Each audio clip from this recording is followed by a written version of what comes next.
want to welcome you back to the LBCA Coaches Corner. I'm John Parker. I'm the head baseball coach at Ouachita Christian School and also member of the board of directors with the LBCA.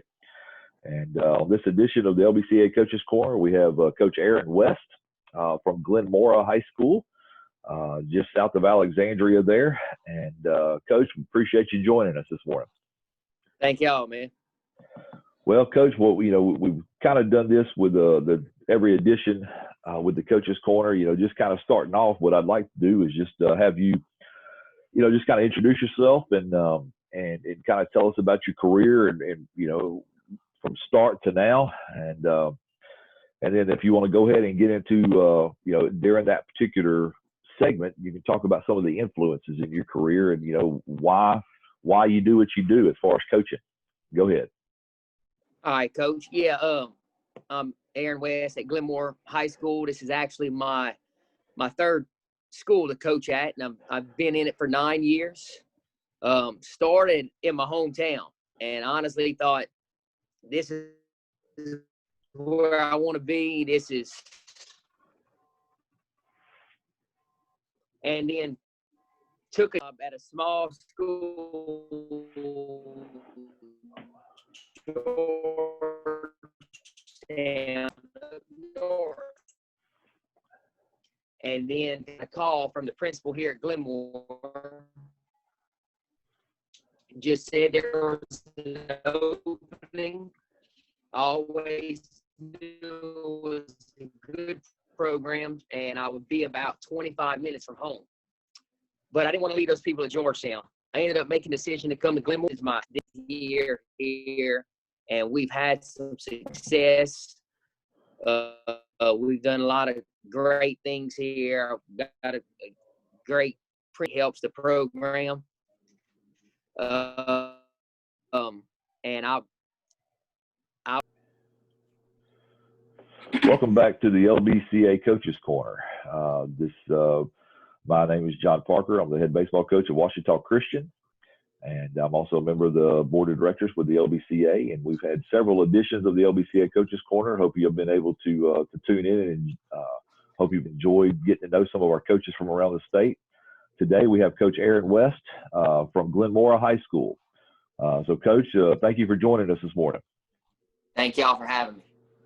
Well, Coach, what we've done with every edition so far is just kind of allow the coaches to introduce themselves and talk about kind of how they got to where they are now from the start to up to now, and also just talk about maybe some influences of your coaching career. And so I'm gonna turn it over to you for a few minutes and let you just kind of introduce yourself and talk about that for a few minutes. All right. Good morning, y'all. I'm Coach West at Glenmora High School. I guess I'll begin with the influences because it's probably pretty important to say that I grew up in a coach's home, from the day I was born to now, to the day I decided to move out, go to college or whatever. My dad coached for about 20 years, small schools, and grew up in Pine Prairie. Like I said, under his roof, he was my coach, my brother's coach. Pretty good program there at Pine Prairie. So it was kind of there was no second guess of what my career was going to be. It's what I wanted to do from probably when I was 8 years old to now, and so I graduated college, took the job actually at my home school at Pine Prairie, and I thought this is where I want to be forever. I'm set. I'm going to be here forever, build a house here, raise a family here, coach this program for 20 years plus. And after about 2 years, I said, I need to branch out and grow some. So I took a job at a small school up north, going your way at Georgetown High School, Class C school. For 1 year, we had a great year, man. I love those people. We got to the semifinals, and it was really a blast. Hell of a year.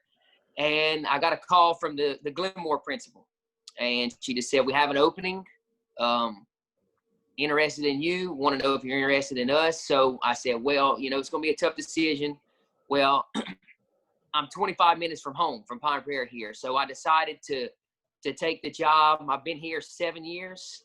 had some success, done a lot of great things, not only myself, the program, everybody with me, my administration. It's a good fit here. Yeah. So now I'm at Glenmora High School, and I couldn't ask for a better job if you ask me. Gotcha. Well, obviously, Glenmora being a Class B school, and like you said, you had some success. Tell us a little bit about. Coaching at a small school. Obviously, there's advantages and disadvantages of coaching at a small school there. So, tell us a little bit about, maybe a little bit on both sides of it. Some advantages of coaching there, as well as maybe some challenges you may face. Yeah, it's kind of a two-edged sword. Small rural communities. I know everybody, every group, every set of parents, I know them. If I coach their kid, I know them on a personal, they show up at my house. We cook and watch LSU games, have a lot of help. I just showed you I flipped the camera and showed you our field. We just turfed it ourselves, stuff like that. When I came, it was a nice setup. And, man, I was happy to get it. It's a beautiful park. And then because I'm here at a small school, like I said, I'll go knock on my pitcher's door, and his dad, we turfed the field. We put up a 10-inning scoreboard. Parents come help me put up a red metal wall with black trim, so our facilities, from that standpoint, the relationships that you build, they're so beneficial because at the small school, financially, it's a grind. We're talking, I hear coaches say we raise $100,000 a year. We got boosters who give us $15,000. And for me, when I got here, we were raising about $5,000 a year, Well, then we kind of generate money in different ways now, but a lot of it speaks to what the parents do for me. Everything we do is kind of parent led. Gotcha. Now, the other side of that is you got to make tough decisions as a coach. Trust me, I've had run-ins with people who have literally helped me put a scoreboard up, and the next week their kid decides to not show up at a workout, and then there's a 3-game suspension. And so those personal relationships, it's a two-edged sword, but if you're always fair, you run your program the right way. I love the small school atmosphere. Yeah, I got you.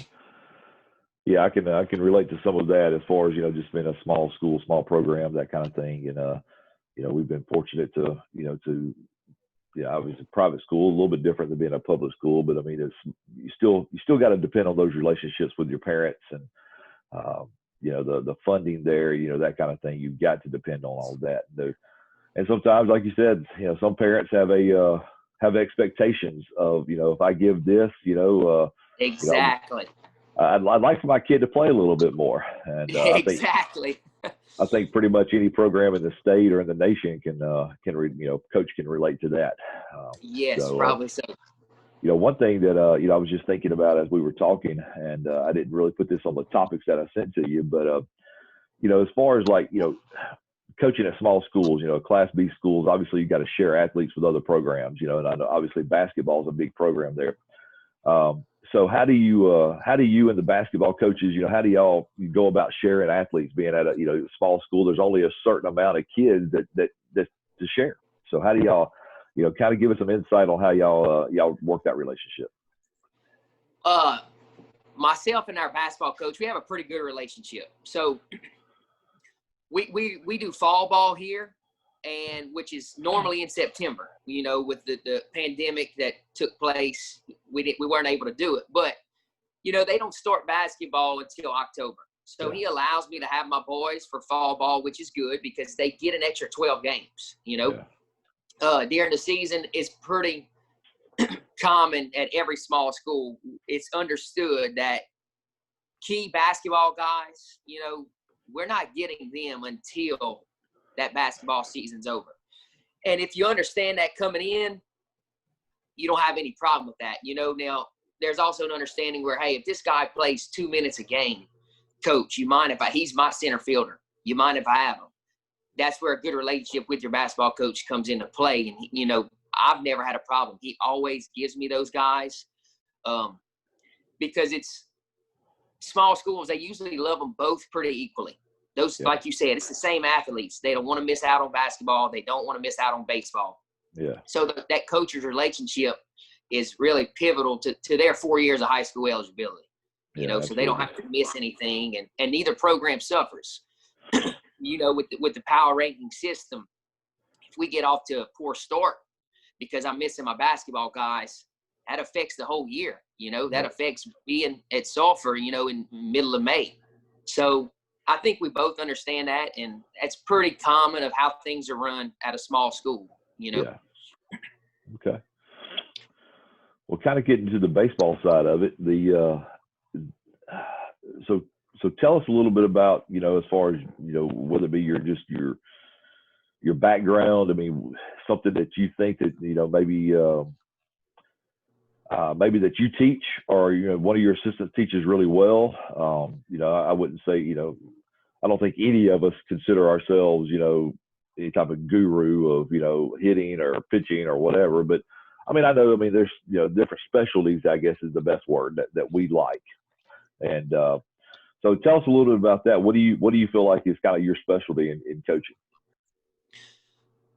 Well, like I said, I come up in a small program in early 2000s. To me, the game has changed. It's so much more advanced from that time.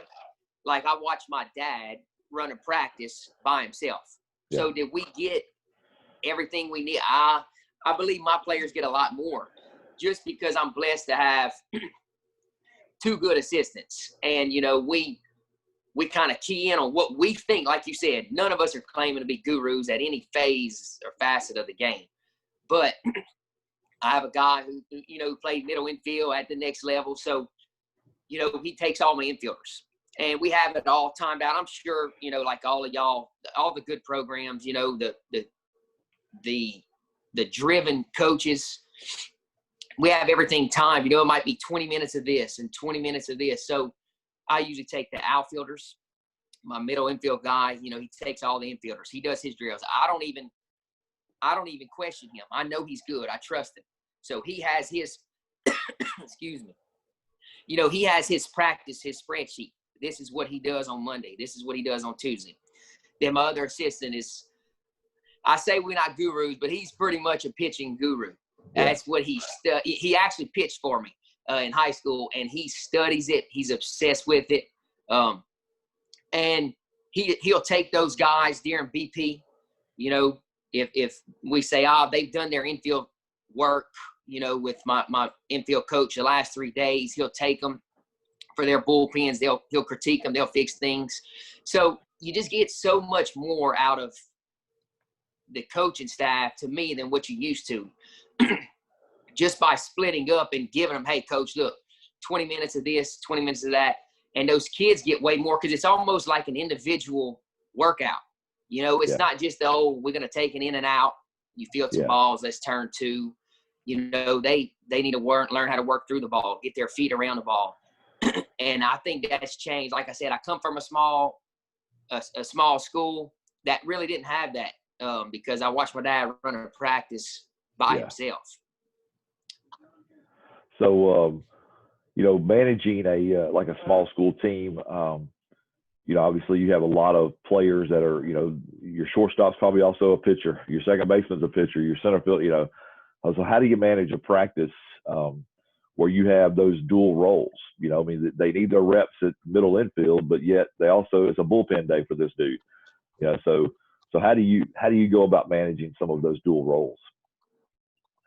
I usually have them set up, you know, they throw, you know, when the season starts, we light pin at the most because we play probably 4 games a week, 5 games a week.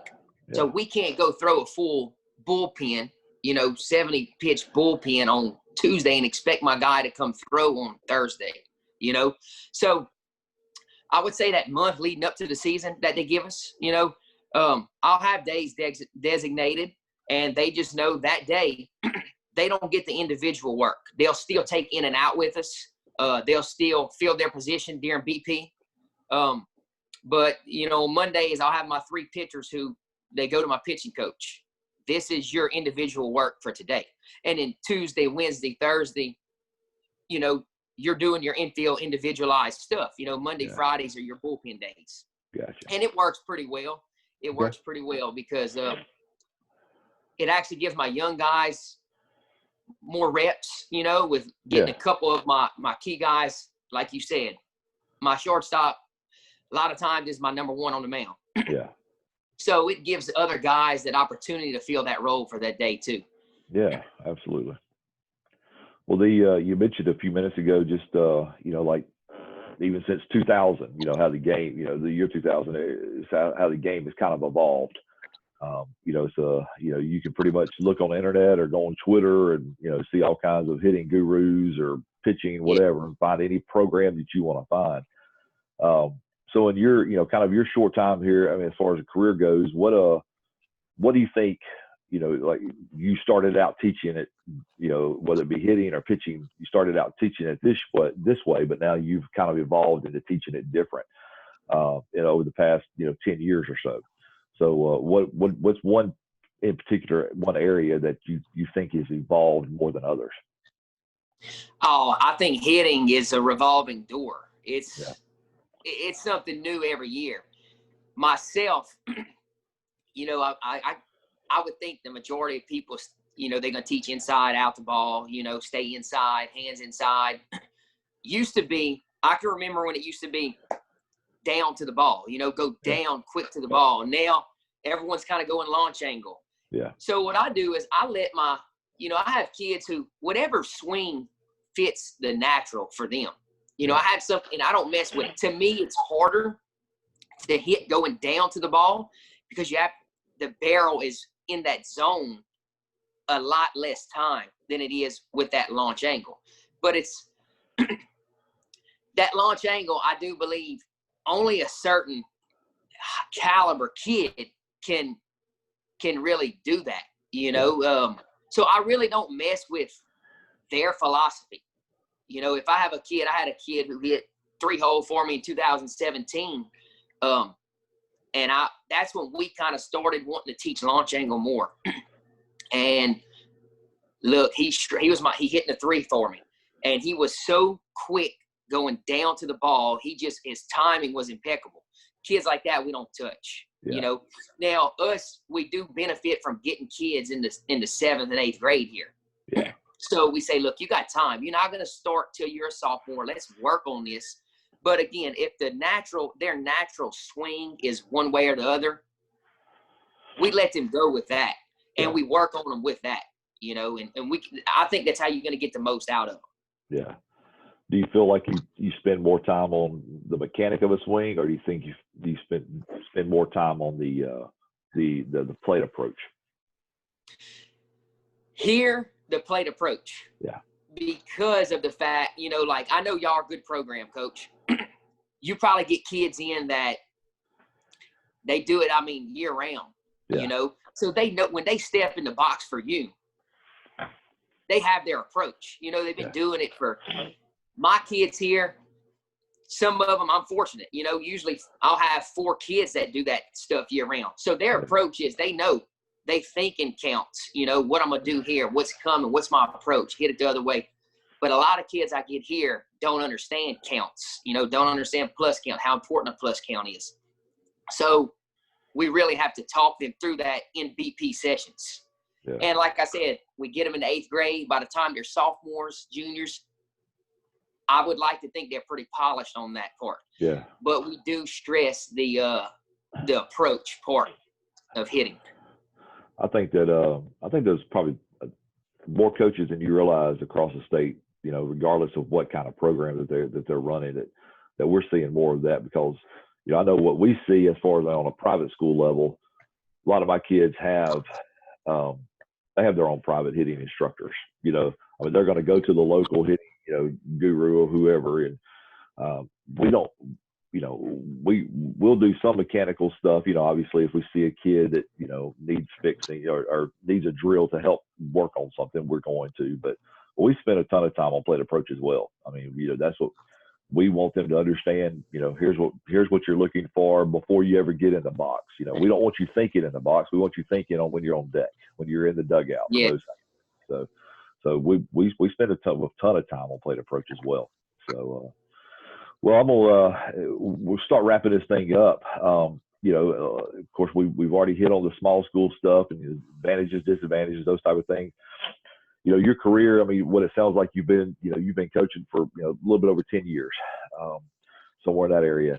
So, you know, the way I've wrapped it up with other coaches is kind of give, you know, if you've got a young coach that's looking to get into, you know, to coaching or wanting to be a head coach, whether it be at a small school, doesn't really matter. But, you know, what's some advice, you know, some lessons that you've learned over the last 10 years? What's some advice that you would give to someone that is, you know, trying to get into coaching or wanting to be a head coach someday? I would say probably the two most important things are your effort and your time. Yeah. Because kids see that, fans see that, and it's kind of what your program represents. You know, they're going to follow suit.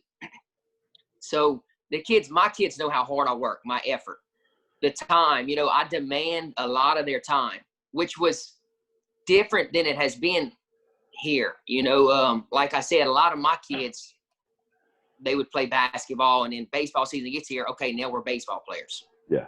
Well, you know, we do summer stuff now. We do fall stuff, and it's a lot of their time, but they know how much time I put into to facilities, to fundraising, you know. And as a young coach, you can rub people the right way if you start out with that much effort and time. Yeah. You get respect. They believe in you. They want to help. And then the last thing is just to listen. You know, like I said, when I first came out, had a job at my home school and thought I knew everything. And now, you know, I've called coaches before. I hear this guy is a base running guru. And they would say, oh, you know, I'm telling you, it can get you 2 runs a game. And I'd say, who doesn't know how to run bases? Again, I was raised in a coach's house. Yeah. Not everyone does that from when they're 7 years old. Yeah. So I would call that coach up and say, Coach, you mind if I come sit in at your practice for about an hour? And I would literally take off a practice. I would tell my boys, hey, we start practice today at 5 to go drive somewhere to watch them. And then we would implement that into our practice. So just listen. You know, nobody ever knows too much. There's always something you can learn. So I would say effort, time, and knowledge, always looking for more knowledge, and you'll be all right as a young coach. Yeah, absolutely. I think you know, some of those things, I mean, you hit the nail on the head. I mean, just, you know, don't let your ego get in the way a lot of times. You know, it's one thing that I tell people is like, you know, I mean, you know, regardless of how much success you've had, if you're just staying as far as knowledge goes, and if you're staying in the same place, and because we've always done it this way, you know, yes, we can always get better. Always get better. Yes. There's somebody out there that's doing things that maybe can benefit your program. Those type of things. Exactly. So I think you hit the nail on the head with that. So, Coach, I appreciate you joining us this morning, taking some time out this morning, and we you know, really appreciate the listeners, obviously, you know, to tune in and just to learn a little bit more about some of our coaches from around the state. So, Coach West, good luck to you, brother, and appreciate you joining us again. And everybody that's tuning in, appreciate you joining again on the edition of LBCA Coaches Corner. Hope you have a great day. Yes, sir. You too, Coach. Good luck to you all this year. Thank you. Thank you. All right, Coach. Appreciate you. Yes, sir. Thank you, man. I'm gonna post this. I'm gonna post this on the LBCA Facebook page.